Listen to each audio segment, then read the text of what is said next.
Happy Magic Monday, I'm Michelle Lee.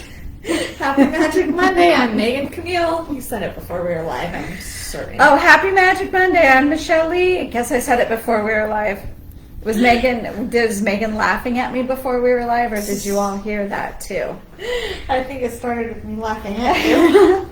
It's the last Monday of August. Amazing! Oh, I'm so excited.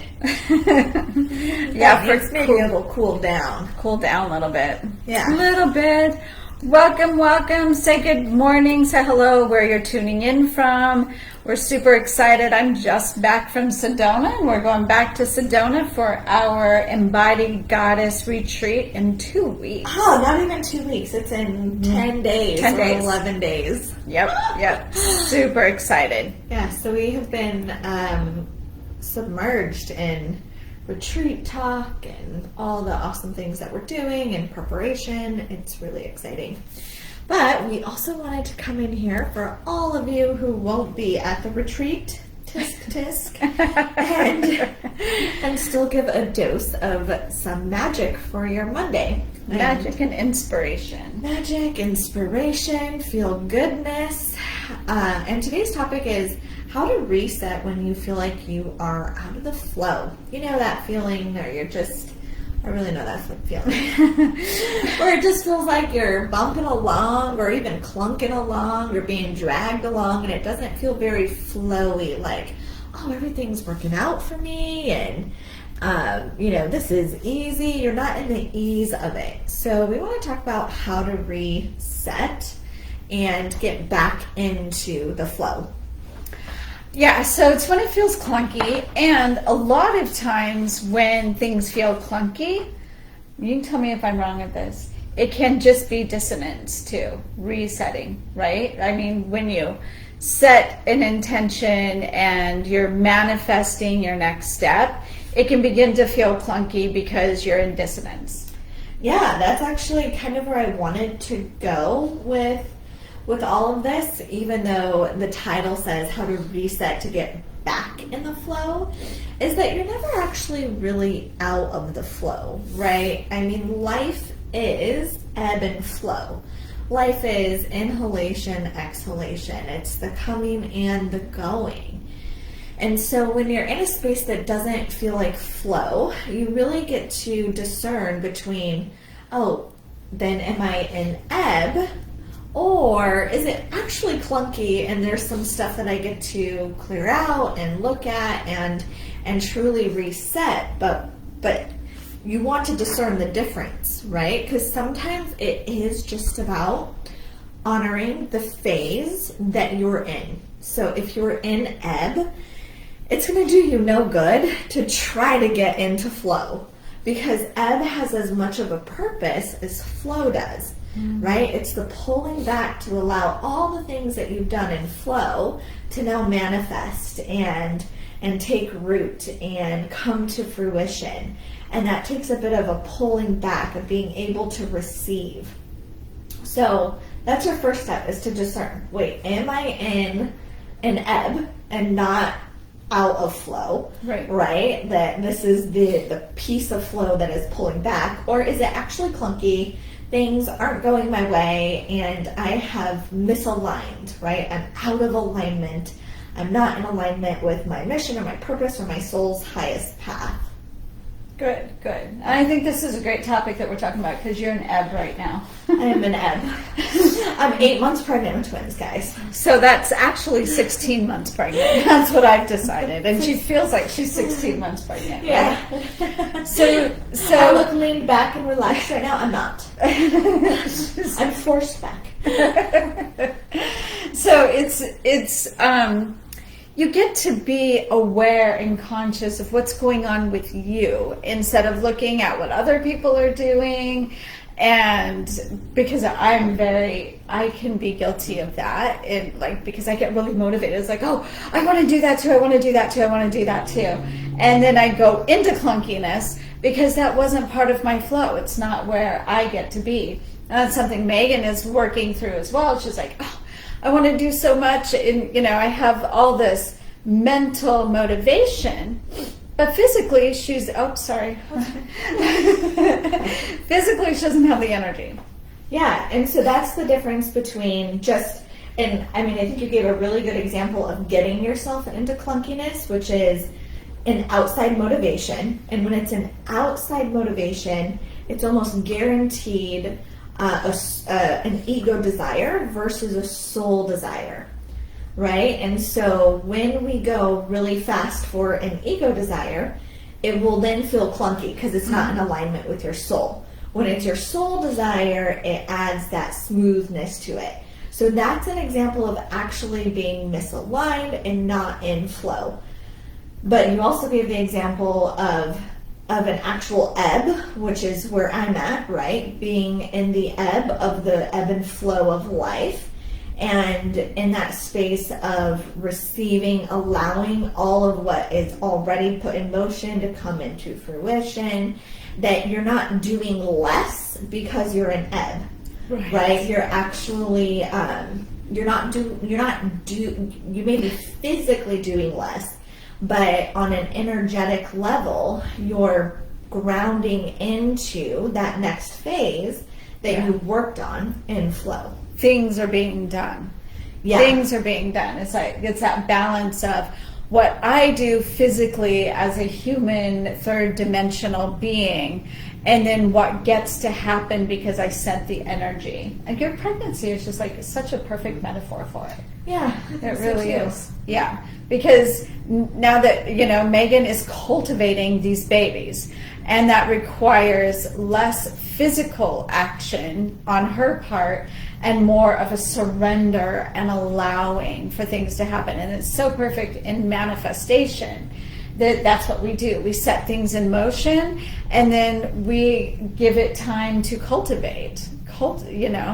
The metaphor that's always been used is like farming, planting the seeds. But the best metaphor is pregnancy. Because it's very much a feminine experience in creating life and allowing and receiving as the life comes to fruition. Yeah.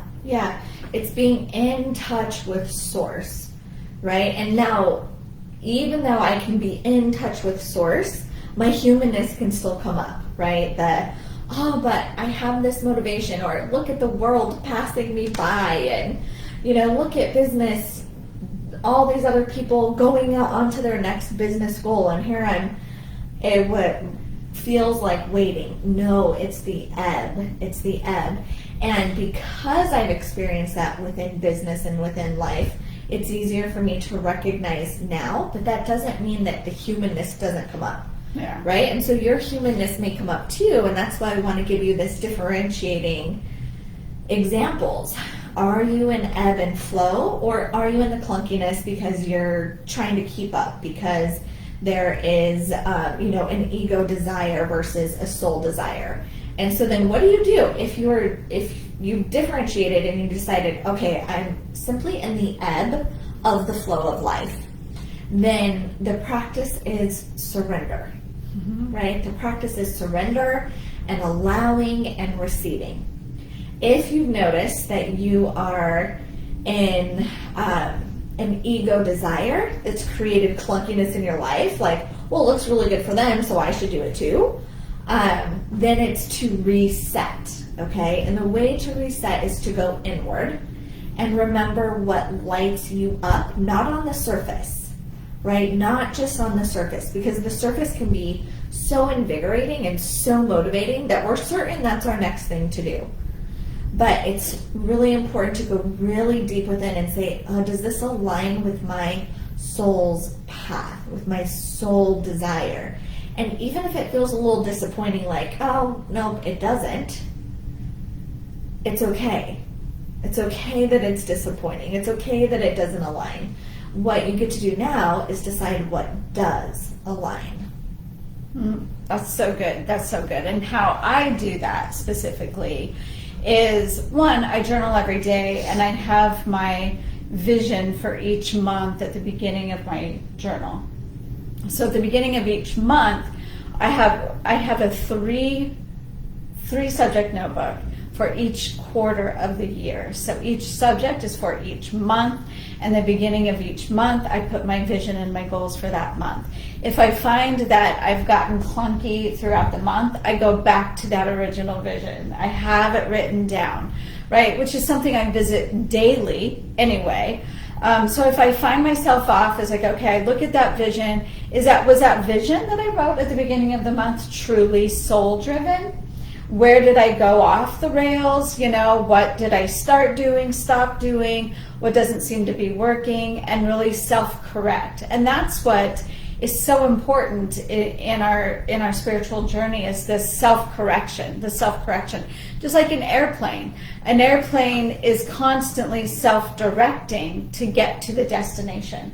It's not put on a destination, and it just sits. There's constant self-correcting. And if you imagine yourself like that, consistent checking in and seeing what's going on, so that way I don't find myself in clunkiness very often, because I catch it really early. So it's self-awareness that is really super important. Revisit what your vision is. Tune into how that truly feels.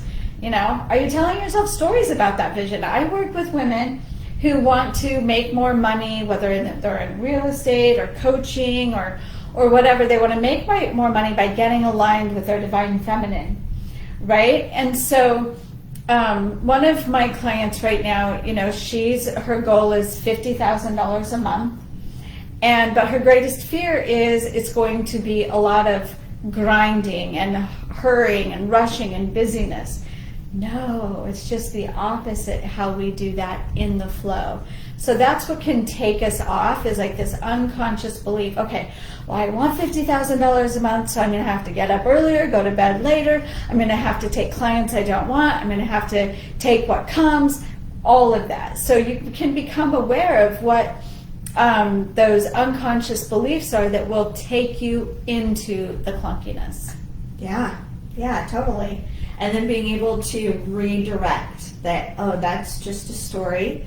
That isn't, that our soul desire is never additional misery. Right? It's not like, oh, to get to my soul's desire, it's going to require sacrifice and those sorts of things. That's how, again, another indication, is this a soul desire, or did it start as a soul desire and then my humanness came in and started telling these limiting stories around it?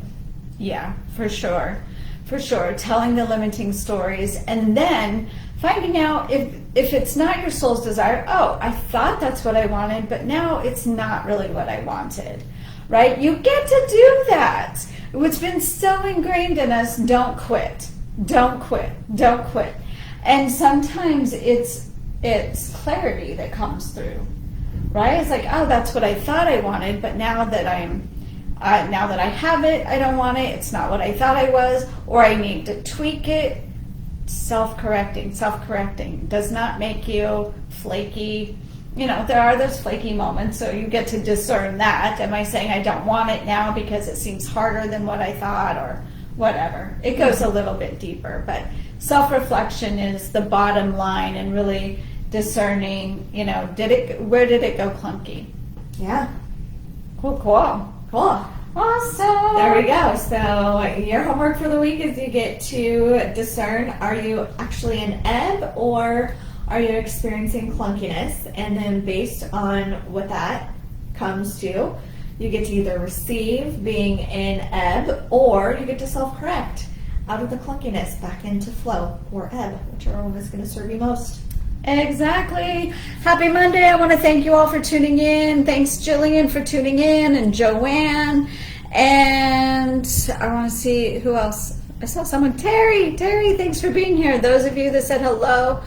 All right. Those of you who didn't say hello, pop in. Tell us what your biggest takeaway was for today's Magic Monday, and have an amazing week. Make everything magic, because you are the magic. All right, everyone. Bye for now.